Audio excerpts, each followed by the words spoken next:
Bueno, muchas gracias. Quiero decir la verdad que me encanta esta jornada de tanto debate y debate real, intercambio de ideas. Así que la verdad que estoy muy contenta de estar acá.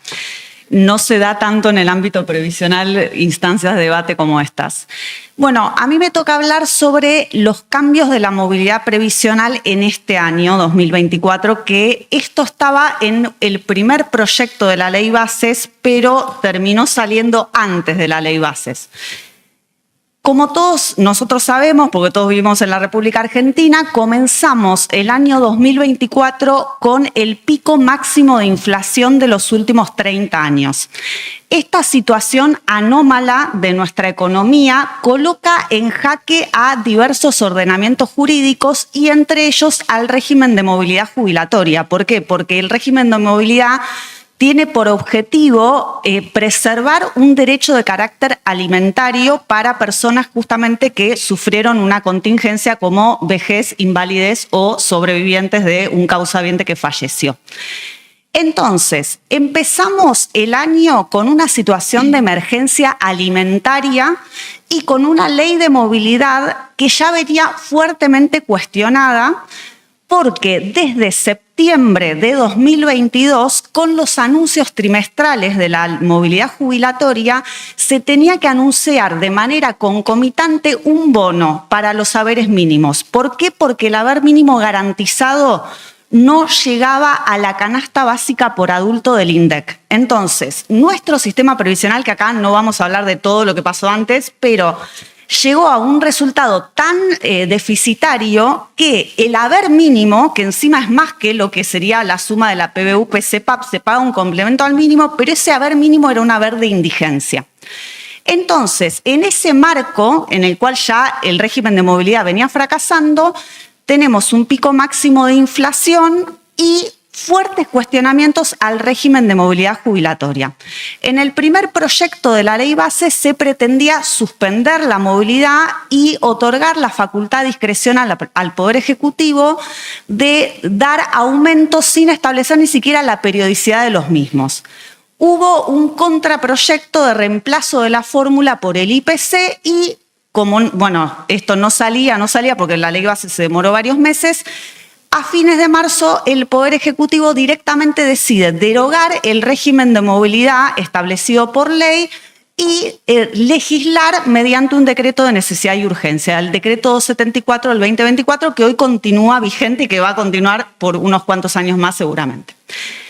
¿Qué es lo que se establece en esta reforma a través de este decreto de necesidad y urgencia? Por una parte, se modifica la fórmula de la movilidad, se modifica la periodicidad del pago de la movilidad, que eso creo que es la única cuestión en la que existe un consenso de que era necesario, era la real necesidad y urgencia pasar de un régimen de pagos trimestrales a un régimen de pagos mensuales, porque la situación alimentaria de los beneficiarios del SIPA no permitía que continúen con pagos trimestrales. Y por otra parte establece un empalme, que es lo que voy a analizar, sobre cómo se aplicó este empalme y si queda algo remanente que no se pagó en este empalme. Bueno, respecto de la fórmula de la movilidad, es muy simple la fórmula del decreto actual porque se establece que en cada incremento o actualización mensual de la movilidad se paga el IPC de 2 meses anterior. O sea, por ejemplo, ahora en octubre se paga el IPC de agosto, en noviembre el de septiembre. Es muy simple esta fórmula, pero el cuestionamiento que se le realiza es que, según lo que estableció la Corte Suprema en el fallo Badaro, la movilidad no es un mero ajuste por inflación. Acá falta un componente de la movilidad que es la sustitución del salario de los activos, ¿sí? En esta fórmula de movilidad no hay ningún componente, ningún índice salarial. Y eso es algo que a futuro seguramente va a traer reclamos judiciales, ¿sí?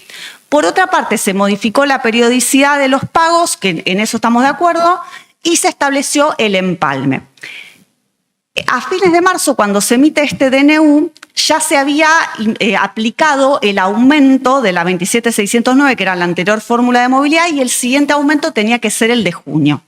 Entonces, el decreto en los artículos 4 y 5 establece, porque ya hubo otros empalmes cuestionados en la justicia que la Corte no resolvió, Entonces el propio decreto, reconociendo que esto puede traer aparejados reclamos judiciales, dice, bueno, yo voy a tratar de evitar estos reclamos.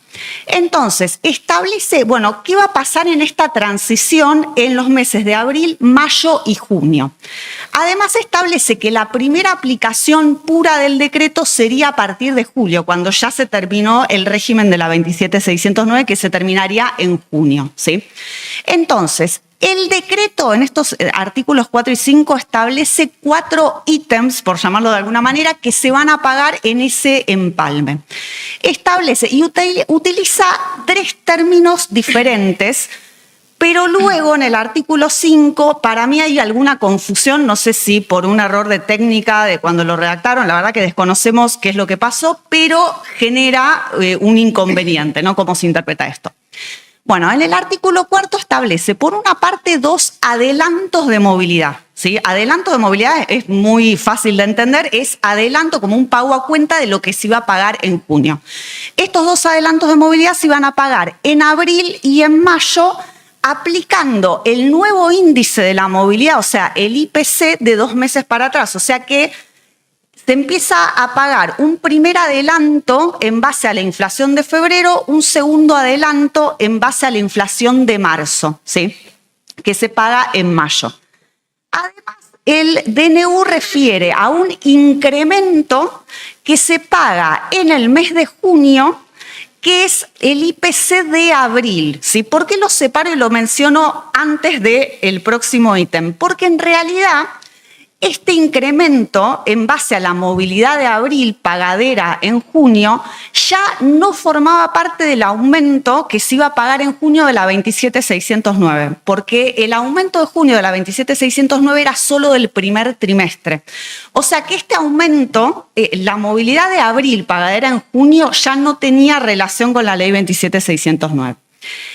Y además habla de un incremento extraordinario del 12,5%, que no queda clara su naturaleza jurídica, si este incremento extraordinario para mí no corresponde, creo la doctora Nadia García también creo que sostiene lo mismo, que no corresponde imputarlo a ningún periodo específico de movilidad, primero porque no se lo relaciona con ningún mes específico y aparte porque se lo denomina incremento extraordinario y llama más como que sería una especie de recomposición por toda la pérdida anterior, que obviamente no la repara, pero la terminología utilizada por el decreto pareciera indicar esto.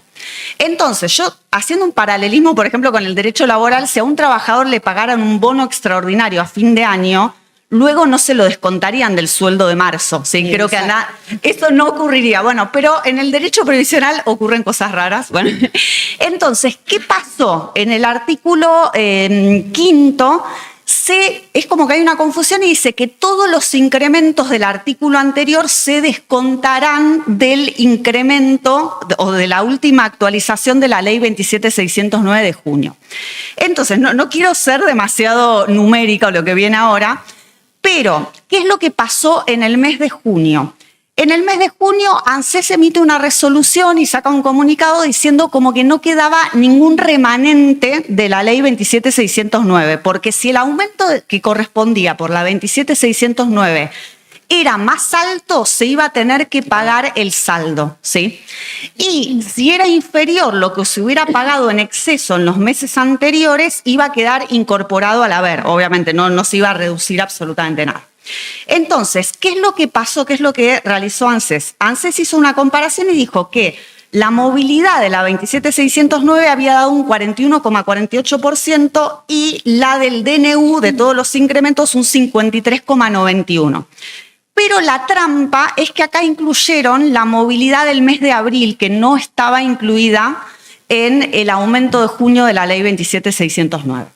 Entonces, si nosotros tomamos solamente el incremento extraordinario más los 2 adelantos de movilidad y hacemos la comparación, da un 41,42%, o sea que hay un 0,06% que nunca se pagó, que es una diferencia ínfima. Pero si nosotros consideramos que el incremento extraordinario no debía descontarse porque no corresponde a ningún periodo específico de movilidad, Lo que se pagó en conceptos de adelantos de movilidad es un 25,70%, con lo cual queda un remanente para llegar al 41,48% que establecía la 27609. Bueno, esto pasó en su momento y pasó totalmente de largo. Se ve que por todo el cúmulo de cosas que están pasando este año, nadie o muy pocos nos dimos cuenta que otra vez, esto ya pasó en nuestra historia un montón de veces, otra vez se pagó mal un aumento y en el empalme los jubilados volvieron a perder, ¿sí? Y como conclusión de todo esto, la verdad es que viendo que pasa esto, que salió un proyecto de ley que luego fue vetado y que esto no pasó absolutamente nada, a veces es como que pensamos que la garantía de movilidad del artículo 14 bis lamentablemente está quedando como una garantía totalmente ilusoria. Y espero que, bueno, que estos encuentros y que todas las actividades académicas y lo que hacemos afuera también de la universidad sirva para que en algún momento deje de ser una mera ilusión el artículo 14 bis. Gracias.